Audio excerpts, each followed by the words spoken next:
At ngayon, para bigyan tayo ng update sa laban ng Rockets at ng Pacers, makakausap natin live mula sa Pasay City si Chino Trinidad. Chino?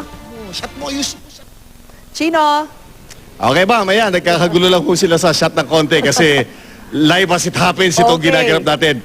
Yung huli namin, ano yung score? Kanina, tinigyan natin, 84 ano? Ha? O ma'am, 84-75 daw ang score. Ito ho yung laban, ito yung napaka-historic na laban dito sa Pilipinas. The first ever preseason game. Lilinawin namin, walang bearing ito sa Houston at saka sa Indiana. Pero ibubuhos nila ng buong puso yung laro nila dito para makita ng mga Pilipino na hinahangaan nila sa pagiging passionate natin about the sport, itong game na minamahal natin. Ito, Ma'am Jess, talagang nakakatuwa. Sabi ko kasi nung isang beses dream come true. Yes, Ma'am. Sinong lamang? Sabi mo, 84-75 ang score. Sino yung 84? Houston Rockets po ang nakakalabang, Ma'am Jess. Okay, game. Ano pa? Itong kanina, yung sinasabi ko, ang mahalaga dito kasi hindi naman yung kung sino mananalo at sino patatalo. Dahil ang resulta ng game na ito hindi magmamatter sa kanila pong mga standings pagsisimula ng regular season. Lilinawin lang natin, this is just a preseason game. Pero ito yung pagbabalik ng NBA ng utang na loob sa ating mga Pilipino sa ating matagal ng pagtangkilik ng basketball.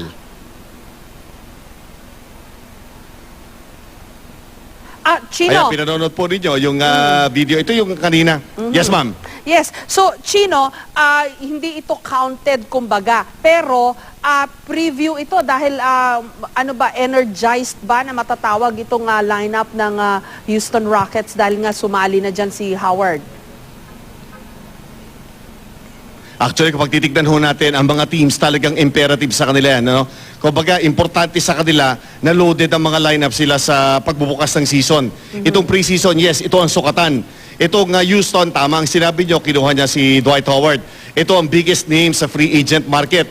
Pero Houston Rockets, itong Houston, hindi isa lang ang team na nag-load up. Itong Indiana Pacers nag-load up din. Pero kinuha nila yung mga tinatawag natin mga role players. Ang kinuha nila dito, Luis Scola, yung Argentinian, big man at makakatulong kay David West. Tapos, kumuha sila ng isang backup guard, CJ Watson. Tapos, tama-tama, babalik si Danny Granger. At kompleto na sila. May kinuha sila isa, si Chris Copeland. Yan, yung dreadlocks na yan. Bakit ganun ang ginawa nila? Kasi, feeling nila, they're just some vital pieces away from contending seriously for yung tinatawag na championship. So ano ba ito? May laban ba itong Houston Rockets? Mas may laban ba sila kaya ngayon against yung defending champion, no, yung Miami Heat? Yan, magandang katanungan yan. Kasi kailangan makita muna natin kung paano magbe-blend si Dwight Howard dito kay Jeremy Lin, kay James Harden, kay Omar Asich, kay Chandler Parsons. Yun ang importante kasi at this early, madali kasing maggawa ng tinatawag na predictions yung mga forecast natin. Pero doon sa mga nakakaintindi ng game ito, makita muna natin yung first few games ng season, makita natin kung ano talaga ang kabubuan ng isang team kapag ganito magbubukas ang isang NBA season.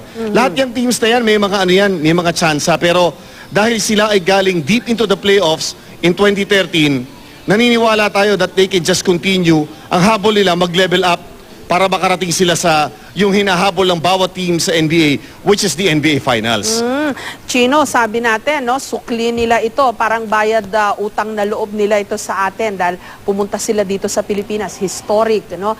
Kaya lang, mahal pala ng ticket, 54,000 ang katumbas ng badge mo, tapos yung susunod na, 32,000. Magkano ba pinakamurang ticket yan? Kaso ubus na, alas 4 pa lang daw.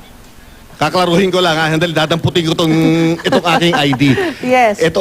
Itong ID ko na ito, ang katumbas na halaga niya pagka sa upuan is yun yatang 33,200 na ticket. Yun yung upuan ng mga politiko o yung mga can-afford, nagkakahalaga ho siya ng 54,000 pesos para ho makapanood kayo ng courtside. Ganun po kamahal ang ticket na ito. Pero para sa iba, sulit ito. Dahil para nga sa kanila, historic ito. Para sa lahat na nagmamahal ng basketball, this is a first sa history ng Philippine basketball, the last 100 or so years. Kaya, ulitin ko sa inyo, ma'am, hindi ganun kamura ang ticket. Kaya, salamat sa GMA, salamat sa nagtataguyod ng liga to, salamat sa NBA. dahil nakalibre ko. O, magkano ba yung pinakamura kahit wala na? Alas 4 pa lang, ubus na raw. Magkano ba? At actually, yung 3,000 pesos ma'am, pero yung noon nyo, nakadikit na ho sa bubong ng Mall of Asia Arena. 3,000 yun, susunod doon 8,000. Tapos 17,000 na. Wow. Tapos 33,000. Tapos kung kaya pa nyo magpiga at kaya nyo pag subukan ng konting pera, 54,000 na ho yun. Pero doon na ho yun sa mga talagang can afford. Oh, sige, kwento mo na lang sa amin. Sino-sino yung mga nandun sa 54,000 na mga upuan? I'm sure, yung mga VIP sa politiko, sa negosyo, mga celebrity, nandyan lahat. Sino-sino yung mga nakita mo? Ang nakita ko talagang basketball fan yun. Yung dating mayor ng San Juan at ka-basketball ho namin, ang ngayon senador, na si Senador JB Ejercito. Siya yung nakita ko. Tapos, kararating lang kanina ang halftime. Sinabi mo, VIP, di ba? Yun ho, ate ma'am VP na si VP Binay na dito, dumating nakita ko. Tapos yung mga iba, ang dami. Kasi pagka ganito, blending yung mga artista. Yung Miss International, papapicture sana ako ma'am pero pinagbawalan ako kasi Miss World. bawal daw lumapit basta-basta. Pagka ganito lang yung ID. Si Megan Yang, suot Miss pa yung World, kanyang Miss corona, World. dumaan din. So, yun yung mga ilan sa mga muka na nakita natin. Okay, 84.75 kanina. Wala pa, di pa nadagdagan. Ano na score natin? Score? Wala ba? Wala pang update. Humihingi ako. Andali. Dali. Nagtatanong si Ma'am Jess ng update. Pasensya ka wala. naman dahil sa labas ako. Pustahan na lang. Itong mga tao ko rito kasi. yung kanino nasa... ka pumusta? Kanino ka pumusta? Wala akong pustahan dito. wala. Walang BI Ako kanino ko pupusta? Oo. Doon ako sa Boston Celtics, si Larry Bird. Yun ang paborito ko eh.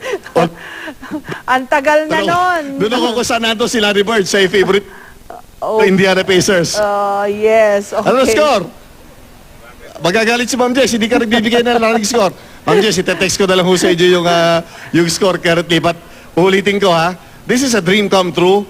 Paulit-ulit tayo. Ito po ay isang panaginip na nakamit. At ito ay isang showcase that the Filipinos can. Uulit-ulitin ko sa sinabi ko nung isang gabi. Ito ang pagpapakita sa buong mundo na ang Pilipinas is beyond just corruption, bombings, lahat ng negatibo. Ang Pilipinas can always put itself forward, the best foot forward, at ipakita natin na tayo ay bayan ng mararakal na tao at mababait na tao. Ma'am Jess? Wow, maraming salamat sa'yo. At Chino, congratulations. Alam ko pumusta ka sa Houston Rockets. Maraming salamat sa'yo.